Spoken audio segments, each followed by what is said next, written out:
Now at Verizon, we're locking in low prices for 3 years guaranteed on my plan. And you can get a single line for just $45 a month when you switch and bring your phone. That's our best price ever on unlimited welcome with autopay plus taxes and fees, guaranteed for 3 years. Because at Verizon, we got you. Visit your local DC Verizon store today. $20 monthly promo credits applied over 36 months with a new line on unlimited welcome. In times of congestion, unlimited 5G and 4G LTE may be temporarily slower than other traffic. Domestic data roaming at 2G speeds. Price guarantee applies to then current base monthly rate. Additional terms and conditions apply. This week on Unforgotten. Today we are sharing a case with you that is now going on 18 years without being resolved. He worked hard, was church-going, helped others, and just a well-rounded man who couldn't hurt a fly. He got Scott a job at U.S. Helicopter working as a contractor, which resulted in Scott moving in with Matt. He had a relationship with a woman. That woman was in a complicated living arrangement with her ex-husband. Tuesday morning, neither Matt nor Scott came into work. The 11th anniversary of Matt and Scott's murders. He was arrested 11 years later. The prosecution dropped the charges due to a witness going missing. After talking with him, they still have evidence. And even more importantly, they are in the process. Matt's family and Scott's really need that breakthrough so they can finally get this murderer behind bars.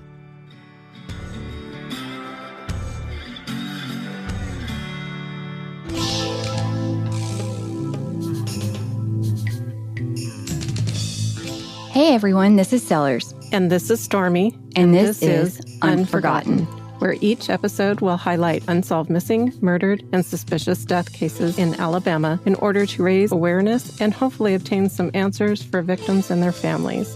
Please remember that any individual referenced in the podcast should be considered innocent until found guilty in a court of law, and any opinions or views expressed in the podcast are solely those of participants. Listener discretion is advised, as some of the content discussed in the podcast may contain violence or graphic descriptions and may not be suitable for all audiences.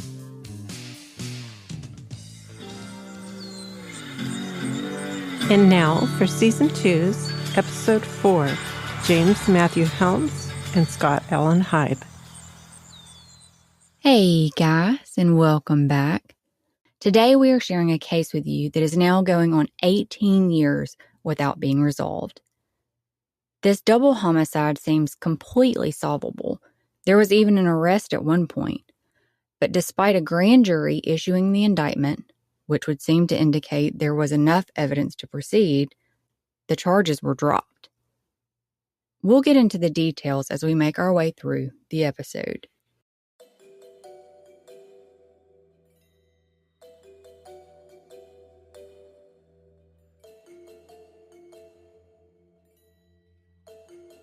Last year, we were contacted by the family of 30-year-old James Matthew Helms, or Matt, as he was known to his family.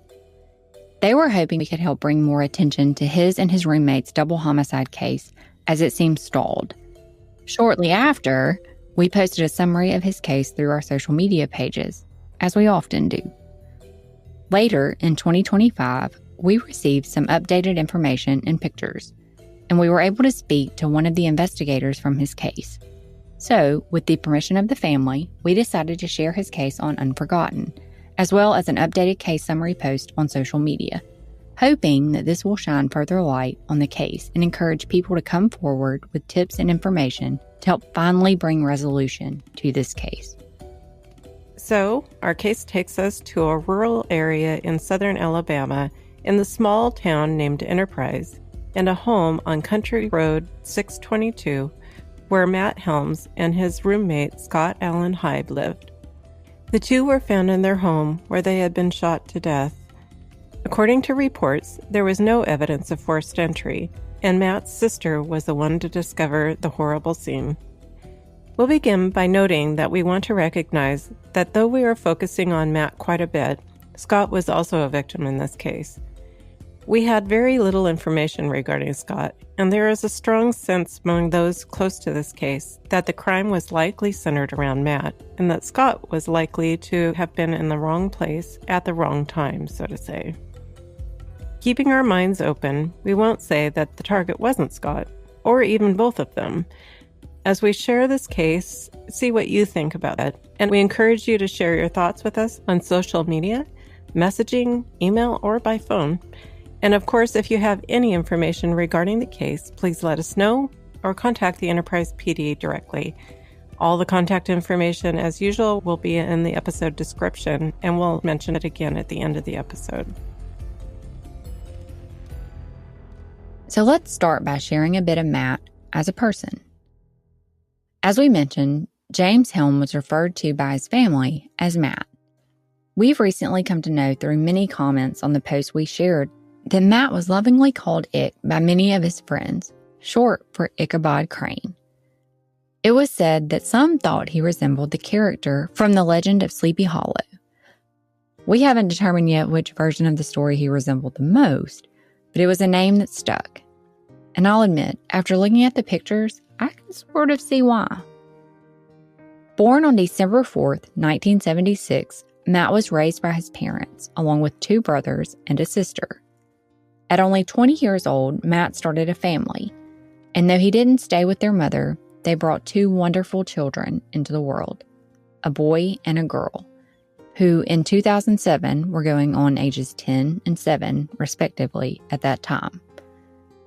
Matt worked at U.S. Helicopter for years. He was a maintenance supervisor there, and while working in his full-time position, he was going to Enterprise State Junior College and getting his IT degree. At the time of his death, he was very close to finishing his degree. His family shared that he was one of the nicest people you would ever meet. He loved to help the elderly, and they loved him. He would help them with their yards, bringing in groceries, and even changed a flat tire for an elderly woman. He loved to fish, barbecue, and he was a huge Alabama fan, so he would often host barbecues during football season. He had a spunk about him, and he just loved to help others. His face was said to light up a room. He had a nice smile. He did. Every time I look at those pictures. Like, he just looks friendly. Mm-hmm. That's what stands out. Like, when I look at the pictures that we got, that's what hits me immediately is his smile. And, there's some pictures, that they're just smiling for the camera, but his were they always look so genuine, so natural. That's what I was thinking they just look genuinely happy. Mm-hmm. Yep. Like, mischievous. Like, he was always, in on a joke that nobody else knew. Right. Yeah. I'm always in on a joke that nobody else knows, but that's because I think I'm funny. Sometimes I don't even know if you know what the joke is. I don't most of the time. Matt seemed like such a nice guy. He worked hard, was church-going, helped others, and just a well-rounded man who couldn't hurt a fly. As we mentioned earlier, Matt was not alone when he was murdered. He had a roommate, Scott Heib, who was murdered at the same time. Unfortunately, we don't really know a lot about Scott. There's not really a lot of information out there. We gleaned a little bit about him from Matt's family and the investigator that we spoke to. Scott was not originally from Enterprise. He was actually from Colorado. He had entered the Navy Reserves, and through a friend he'd made in the Navy Reserves, met Matt. Scott decided he wanted a change of pace, and in typical Matt fashion, he got Scott a job at U.S. Helicopter working as a contractor, which resulted in Scott moving in with Matt. If you're looking for a way to show up and give back, it's time to lace up those sneakers. Registration is open for Vocal's Voices of Victims 5K happening on June 21st, 2025. We've posted the link on our social media pages, and you'll also find it in the episode description. Llegaron los nuevos McCrispy Strips, listos para aventurarse en la mezcla de mayo ketchup, la barbecue que quedó en el fondo de la cajita, hot fudge sundae y en la nueva creamy chili McCrispy Strip dip. Los nuevos McCrispy Strips, ahora en McDonald's. Ba-da-ba-ba-ba. We asked about what things may have been leading up to the murders in the weeks or days prior. Was there anything that seemed wrong or anything that seemed out of the ordinary? We did know he had a relationship with a woman, and unfortunately that woman was in a complicated living arrangement with her ex-husband. We often talk about risk factors in cases, and this was a red flag for sure. But we couldn't find any other risk factors publicly shared. Normal teenage antics, but he, by all accounts, was highly regarded, a responsible adult, parent, and son. No one could understand how anyone could hurt Matt, let alone murder him and Scott. And all of this leads up to October 2nd, 2007. The Sunday evening before, Matt and Scott were seen barbecuing on their back porch. Just a normal, pleasant fall evening. A Media General News Service reported that the last anyone had heard from either of the men was at approximately 10 p.m. Monday night. Tuesday morning, neither Matt nor Scott came into work. They didn't call in. They just didn't show up. So, as employers do, they started a series of phone calls to family when the men couldn't be reached on their phones. Eventually, Matt's sister was asked to check in on them. Unfortunately, what she discovered was a terrible scene. She found both Matt and Scott deceased from gunshot wounds in Matt's home. Understandably, she was shaken. The Enterprise Police Department was called in, the family was notified, and the investigation began. The Dothan Eagle reported on October 4, 2007, that a neighbor was woken by the sound of a gunshot at around 6 a.m. the Tuesday that they were discovered. It was determined that a Taurus .44 special revolver with the serial numbers scratched off had been used in the murders and discarded off the side of a road. The location was later determined to be a likely route to take by the prime suspect in the case at the time.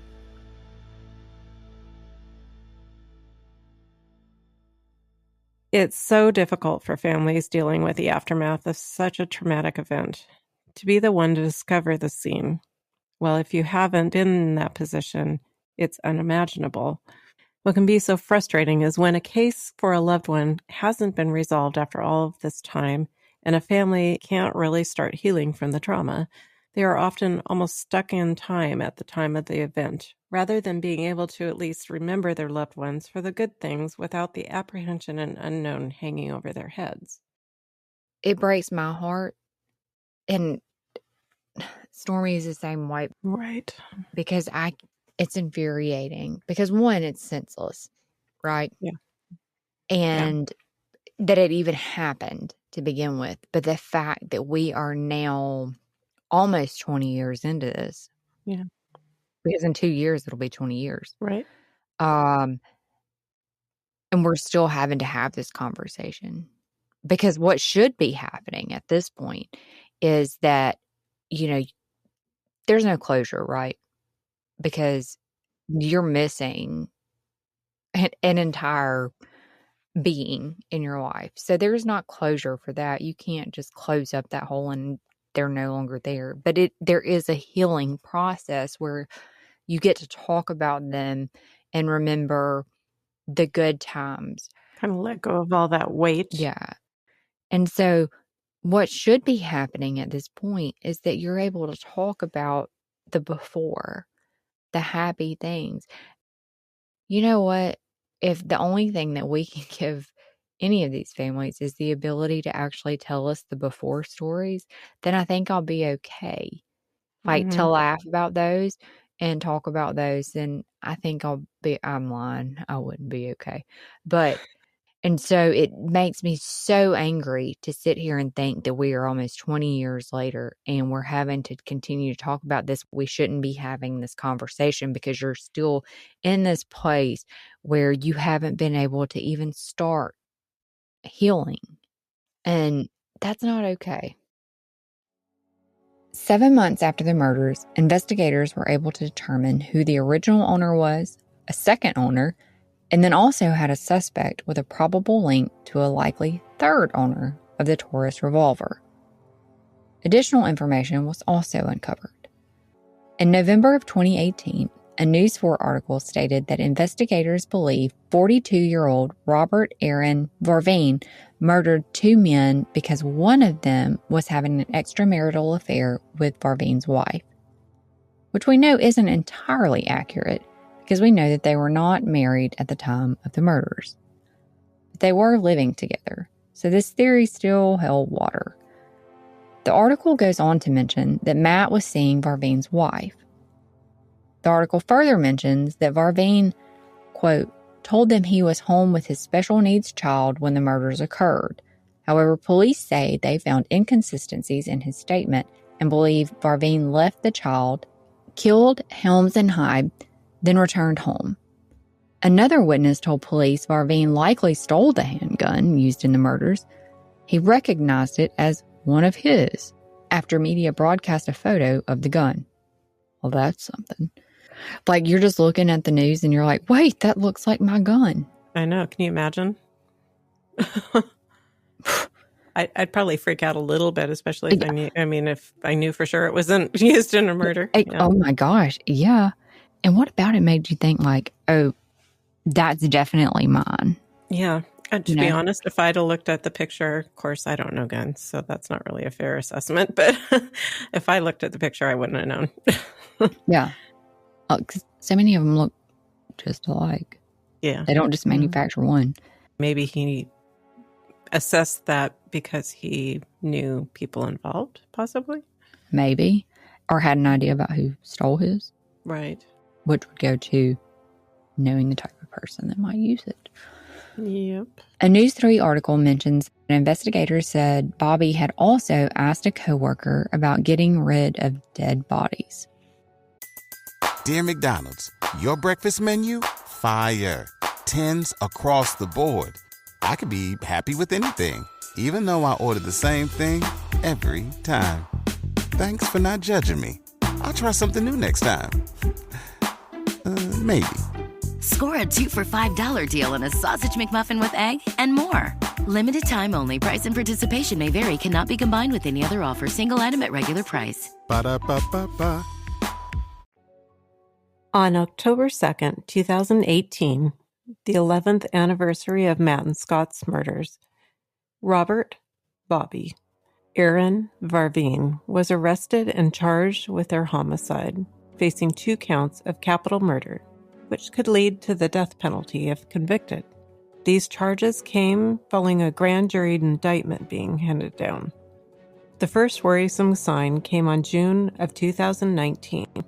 The judge in Varveen's case set a bond at $100,000 and stated that the evidence against Varveen may not be sufficient to convict him, that his defense showed that other possible persons may have committed the crime, and that the prosecution submitted little evidence of guilt. We are unsure how the judge came to this conclusion, but as evident by the ongoing open case, in July of 2020, the case was almost unbelievably dismissed as the prosecution dropped the charges due to a witness going missing a few months before Varveen's arrest.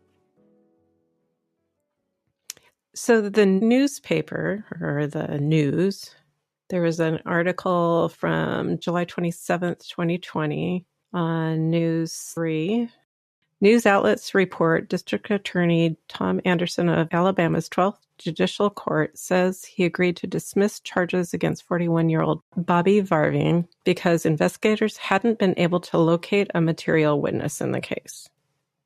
You know, we are aware of a person that went missing not long after the murders. After talking with an investigator, it seems they are convinced that the disappearance was not related to Matt and Scott's case. But either way, this disappearance surely came with consequences. Yeah, Bobby had most definitely caught a break from her disappearance, regardless of how it occurred. There were also some other odd circumstances going on in the background with this case that we won't give details of, as they're not really substantiated at this point. And as we often hear, many things in the original investigation may not have been handled as maybe they should have been. As mentioned, we have been talking with an investigator, and he's from the Enterprise PD.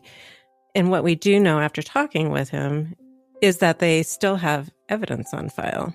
And even more importantly, they are in the process of getting some of that evidence tested for DNA matches now that they have better technology and processes in place. So that's so good to hear.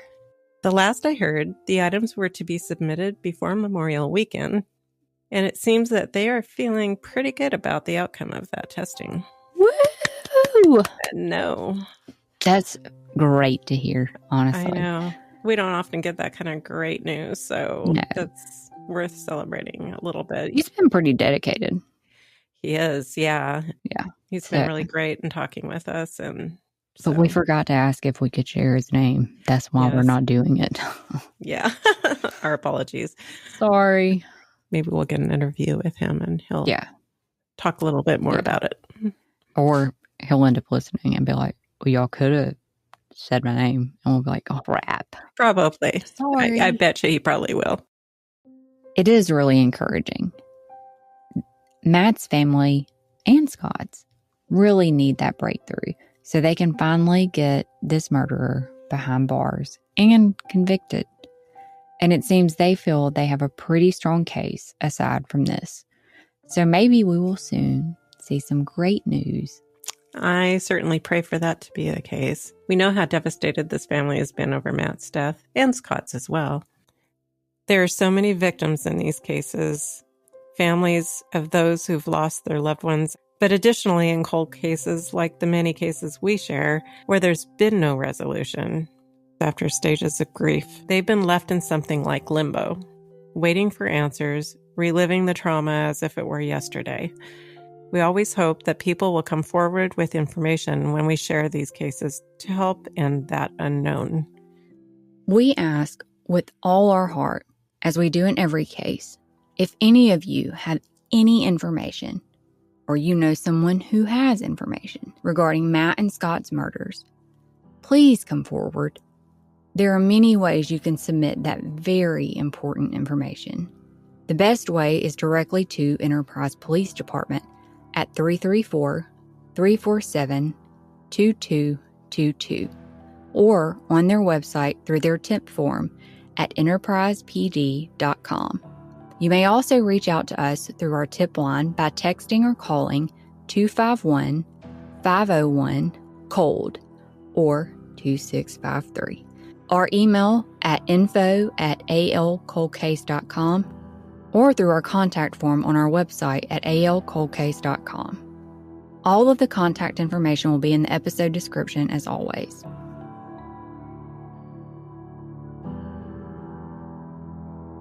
Since Alabama Cold Case Advocacy's creation, we have dedicated innumerable hours to researching and networking in an effort to provide the largest platform we can to the cases we share. We shoulder all associated expenses with Alabama Cold Case Advocacy out of our own pocket, including the subscription fees for researching and production of the Unforgotten podcast to provide a cost-free avenue for the victims' families of those cases. We hope you will join in our efforts to raise awareness of Alabama's missing and murdered and support these families who have been forced to carry the immeasurable loss of their loved ones and the fight for answers. If you appreciate our mission and you are inspired to make a donation, your extra support will enable the ACCA to continue our research, share the cold cases, and help those families know that they are also unforgotten. Unforgotten is an Alabama cold case advocacy podcast, recorded in conjunction with Riverside FM, hosted and distributed by Red Circle to your favorite podcast platforms. Content, research, artwork, and production are by Sellers and Stormy of Alabama Cold Case Advocacy. Credits for music, sound clips, special mentions, and research sources can be found in each episode's description. Your support helps us continue producing Unforgotten and further Alabama Cold Case's mission of advocacy and awareness. There are a few ways you can help us light the path. Make a one-time or monthly donation to Unforgotten through Red Circle, sign up for a one-time or recurring donation through the ACCA website, or subscribe to the Unforgotten Patreon channel for early access to ad-free episodes. You will find the links for all three in our episode descriptions. Another cost-free way to be of great help is to follow us on social media, but most importantly, whatever you do, tell everyone you know about these cases. Sharing their stories is one of the most effective ways to help find resolution for Alabama's cold cases. Be the spark. Thank you for listening, and until next time, remember, justice may be delayed, but the victims and their families remain unforgotten.